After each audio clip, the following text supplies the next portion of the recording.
running 2:18 in the marathon, I was just like, wow, that's kind of hard. Like 5:15s per mile, like that's insane. Like I don't think I could do that. Because at that point in my life, the most I've ever ran 5:15s is for an hour.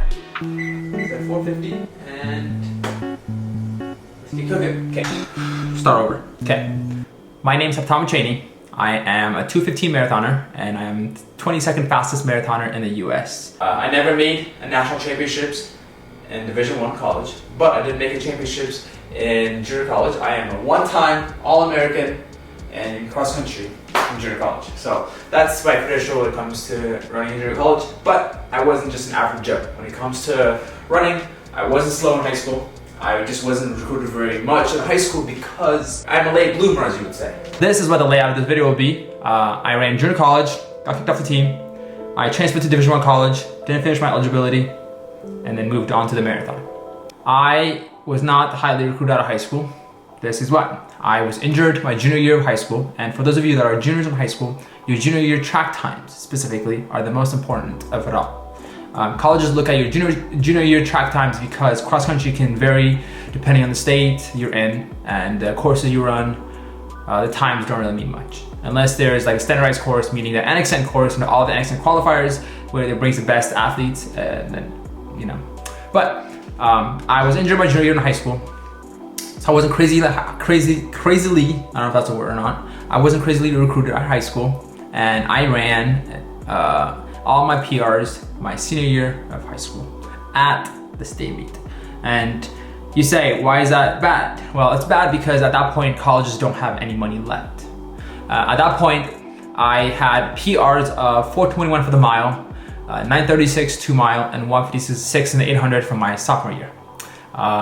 Those are my times my sophomore year, and colleges weren't crazy interested in me because of those. And they're like, what happened to your junior year? And I'm like, well, I was injured, this and that, and they did not offer me much. The best offer that I received before the state meet, or even after the state meet, is books. Like the one thing to know about me is like I wanted to be debt free. I was gonna pay for college myself, and everything that I have, and everything that I've ever gotten, I paid myself. So I wanted to be debt free when I went to college, and I didn't want to have to take student loans out. That was my biggest thing. College recruiting process wasn't great for me. I was trying to figure out where I wanted to be, where I was going to be happy at, and ultimately, like all the colleges just were offering me with just books. For you guys that don't know, I ran 9:10 at the state meet. I ran 4:15 in the mile at the state meet, and then a week later, I ran 4:14 in the mile. So my PRs are 4:14 and 9:10.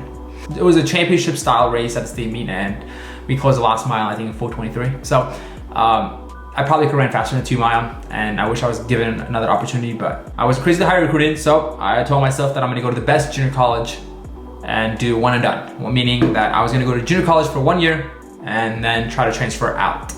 That didn't go very well. I dealt with a lot of injuries and didn't really meet my expectations, and pretty much the requirement, like the times to be able to transfer to Division I or Division II, to be honest, to get a full ride or to get my tuition paid for. But yeah, I didn't meet my standards trying to transfer out. And so I was just like, well, I guess I'm stuck here running another year. And that year, that year meaning that cross country season, I didn't really race much because I was dealing with Achilles pain. And I told my coach, I'm like, hey man, like I don't want to race because my Achilles just hurts more and more when I spike up and stuff like that.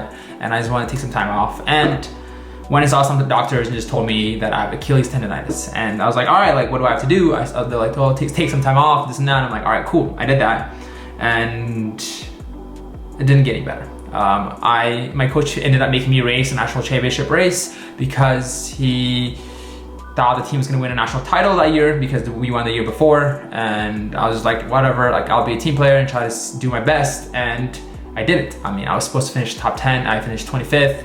And I was in just so much pain that I was just like, whatever, like I'm done. Like I'm gonna go get an MRI and see what's wrong with my Achilles. Like I am tired of people telling me this is just Achilles tendonitis. Like I don't know what Achilles tendonitis feels like, but this is more. This pain feels more than Achilles tendonitis.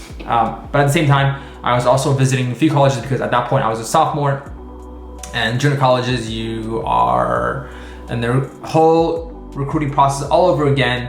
your sophomore year of junior college, and they look at your freshman year time or your high school time, depending on who you are.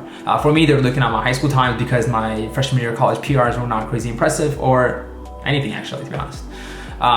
So I went on a few visits in the East Coast, I went on a few visits in somewhere in the West, came home, and then I was trying to decide what I wanted to do and what was my decision. And at that point, my MRI appointment was that week, and I got an MRI, and it was a partial tear in my Achilles. But that was also the same week that I decided to commit to Utah Valley University. As of right now, I am running for community college, and next fall I'm transferring to run Division I cross country and track at Utah Valley University. I'm starting this for a reason, just because starting next week I'm going to be in a boot. The access bone has been rubbing against my Achilles, and it's been rubbing it so much that it caused a tear in my back of my Achilles.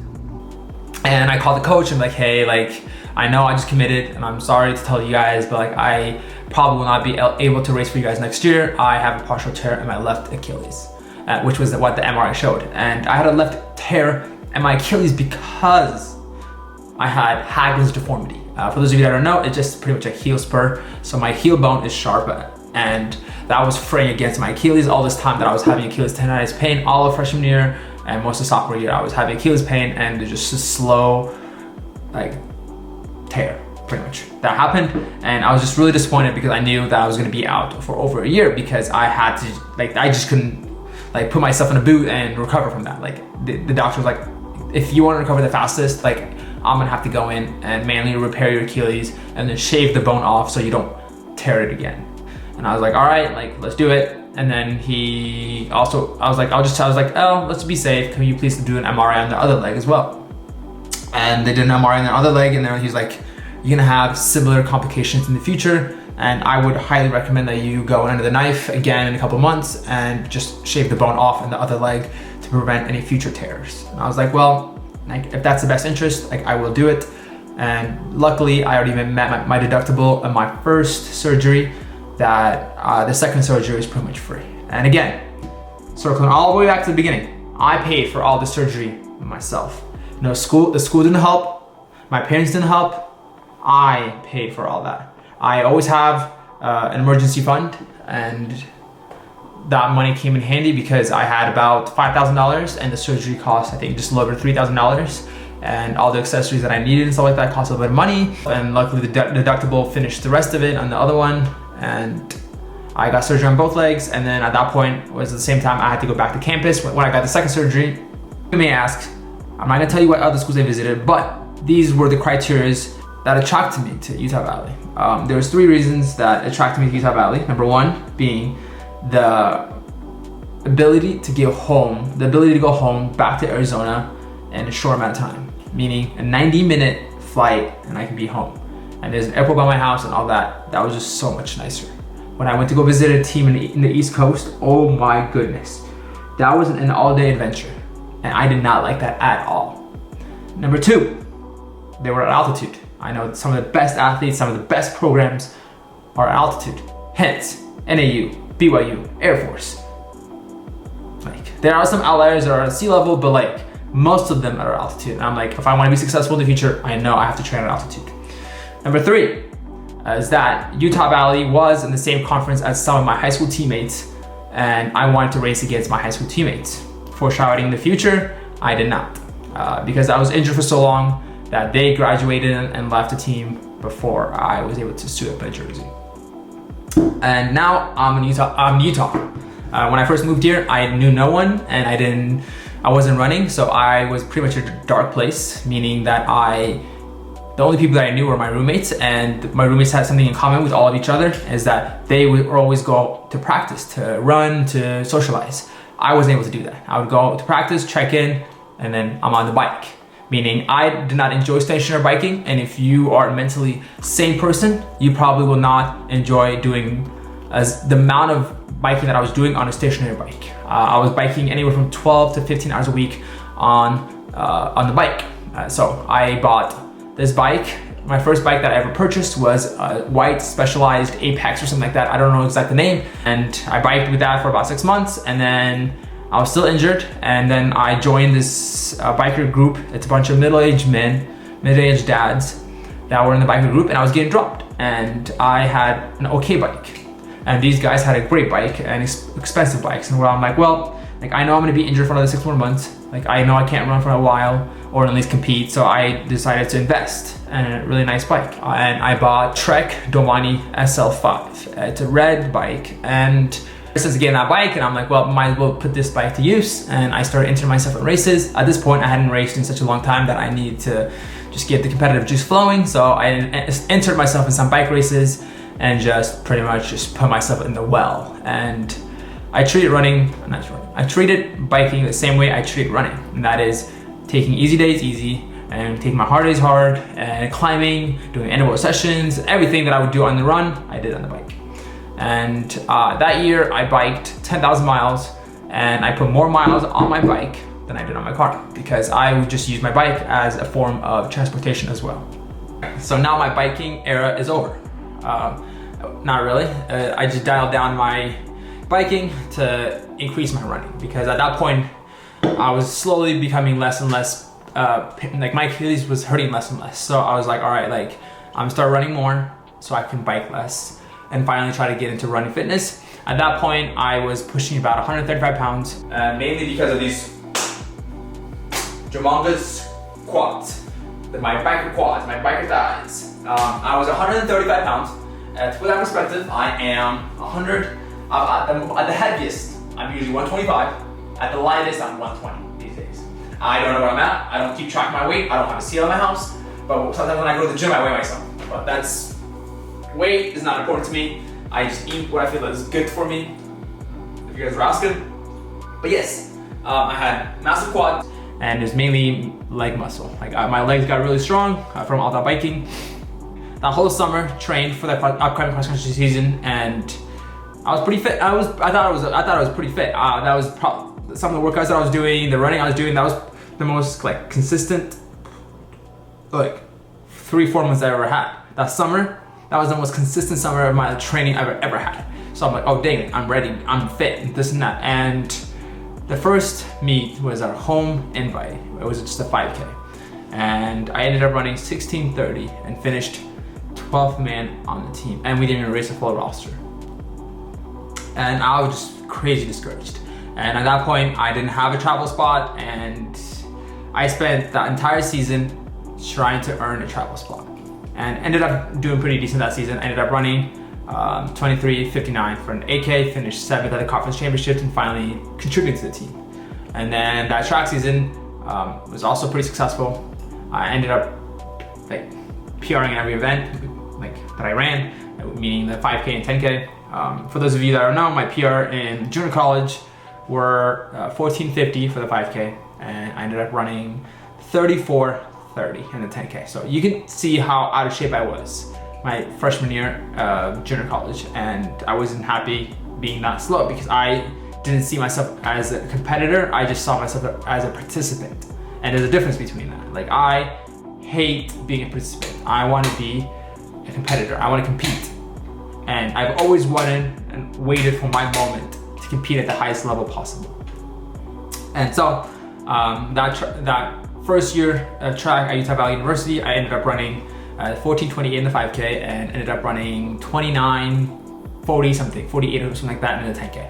And I was pretty happy with that, but I knew I could run faster, but it just, for some reason, things weren't clicking anymore, or clicking at all. And that was pretty much my season. I didn't qualify for regionals. I missed regionals by about 30 seconds. And I was like, all right, like next year, like at that point I still had 2 more years of track eligibility left. And I'm like, all right, like next year is a year that I'm gonna fully go all in. Like at this point I was running about 70 miles a week on 20% of my mileage on the Alter G, which is a lifesaver. It's called an anti-gravity treadmill, and it's probably the most useful tool in my recovery process coming back from an injury. And it was helpful. The next year came around. That summer I went to Alamosa, Colorado, where a couple of my friends ran for Adams State, which is a Division II powerhouse. And I ran, when I went there, I ran 100 miles a week and just trained with them and try to figure out how I could balance my life, school, and running 100 miles a week. Because when I came back to school, I wanted to continue running 100 miles a week. But I came into that season a little too cooked, and my first half of my cross country season was just pretty hard for me. So I was just like, I'll just try to slowly get used to the mileage. I lowered my mileage about to 90 miles a week, And finally things started to click at the regional championships, where I ended up running 28:44 for 10K on the grass at Albuquerque and missed qualifying for NCAA Nationals barely that season.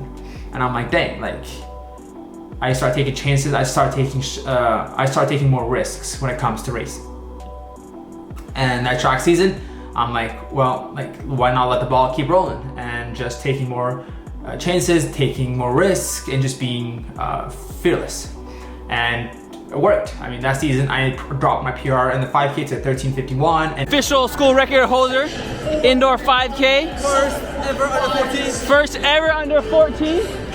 It's like 13:51. Dropped my 10K track PR, whole minute. And I'm just like, wow, like this, I feel amazing. And like, I want to move to the roads and run a fast half marathon, because the Olympic trials was around the corner. I knew that. And one of my goals was never to qualify for the Olympic trials. I didn't know that I could do it. So I was just like, all right, like let's just try running a half marathon and try to qualify and see what happens from there. And so I went to a half marathon in Utah and ran 62:57 in a half marathon. I'm like, wow, like I love this. Like this felt amazing. And I'm like, all right, I'm gonna go down to sea level, where it's a certified course, so I can run their qualifying standard, because the qualifying standard was under 63 minutes, but the course I ran in Utah was 2 downhill to count. So I went to Duluth, Minnesota to run a half marathon, and I ended up running 63:19, missing the standard about 19 seconds, and I was pretty beat down, and I was just really disappointed for myself for so long. And somebody made this comment to me that pissed me off so much, and they're like, Hobbs, like don't set your goals so high, because when you don't hit them, like you get into yourself, you get really depressed, you get really upset. And so I'm like, no, like that comment made me so mad for days and days. Like I will always have crazy outlandish goals. Will I reach them that year? Maybe not, but I will eventually reach them in the future. Like qualifying for the Olympic trials was never a sight in my eyes. Running 2:18 in the marathon, I was just like, wow, that's kind of hard. Like 5:15s per mile, like that's insane. Like I don't think I could do that, because at that point in my life, the most I've ever ran 5:15s is for an hour. And then I did sub 5s for a half marathon. I'm like, wow, this is kind of cool. And then I was just like, all right, like what if I take a gap semester and just train my ass off and see if I can run a sub 2:18 marathon. And I started training for the marathon, and that summer training went really well. And I'm just like, after a while, I started doing workouts faster than marathon pace. I started doing workouts at 5:05s, and I'm like, well, I was like, why am I shooting for 5:15s? Like, why not just go for 5:05s? Like 5:05s seems pretty easy, like, and I feel pretty smooth at it. And so my mind and goal shifted from qualifying for the Olympic trials to running a 2:12 marathon. And this was also the same time where I started my social media profile. And I posted on social media saying, I'm trying to qualify for the Olympic trials. I am a 2:12 marathoner, because that was my seeded time that I entered my marathon, because I truly believed that I could run a 2:12 marathon at that time. And people were just crazy upset with me. I'm like, you've never ran a marathon, saying 2:18 marathon is easy, this. And I'm like, no, I was like, I'm not saying it's easy. I've never done it. Like, I can't say that. But at the same time, I'm like, well, I'm gonna shoot for 2:12. If I fade, well, like I have 6-minute buffer on 2:18. And so I went to New York to run the McCurdy Micro Marathon, and ended up running 2:16:12. I was on pace for 2:11:30 for about... Runner Habs, how about you, Jimmy? He's fucking flying, guys. This is a 2:11:30 grouping, and these guys are crushing. 17 miles, I believe. I'll put the splits on the screen somewhere. But yeah, I was on pace to 2:11:30 for about 17 miles, and I had the craziest and wildest side stitch you could ever have. You can call that an excuse, you can call that my story, I don't care. But I just like my whole body was just like achy. And I'm just like, wow, like I had to stop 3 times, like to stop and stretch it, because I thought it was one of those side stitches where like the only way to get rid of it is by stretching it. And so I stopped and stretched it 3 times, wasted so much time, and I'm just like, whatever, I'll just run to the point where the side stitch doesn't hurt anymore. And that was 5:20s. I ended up running the next 8 miles at 5:20s just to get to the finish line. And got to the finish line in 2:16:12, and now you're all caught up. And I qualified for the Olympic trials, and the next marathon build begun. From there on, I've documented my YouTube series on everything about my running. for you guys. Hitting the standard in New York, running 2:16:12 at the McCurdy Micro Marathon, were upset at me for not being happy with that. And I'm not gonna be happy with mediocre performance. And if I feel like it was a mediocre performance, I'm not gonna be happy with it. Right? Whether they see that and say, wow, that's good, like, good for you, like that's a good time for you. But like for me personally, I don't think that was a good time. Even at the Olympic trials, running 2:15:43, I was content with it. I wasn't happy, like content means happy as well, but like I was content. In my eyes, content means less and then happy. Like I know that was a great performance, like being seated 90th and finishing 22nd was a great performance, but I know that I could have done better. The people that I was running with for 22 miles when I finished in the top 10. I should have just been able to hold that pace and not fade and run 6:30s and finish 22nd and get passed by 8 people that lost 4 miles. Like, I know I can be better, I know I can do better, and so, yeah, just don't take that as in me just never being happy about my performances. I just know I can always do better, and as you should think that too, because you don't want to be complacent. The moment you get complacent is the moment you stop improving, and I hope you guys remember that. And I hope you guys enjoy my journey. I know this ended up being a long video, but trust me, this is a shorter version of the other ones I've recorded. I've recorded this video, I think 3 or 4 times, but yeah, this is the shortened version of it all. I hope you found something from this, learned something from this, and I hope you guys enjoyed my journey. It wasn't the prettiest. There was a lot of times where I thought about quitting. I thought about just putting it down and just going to school and just becoming a regular human being and maybe doing running thing again over later in the future. But I'm glad I stuck with it because I'm better for it now because of that.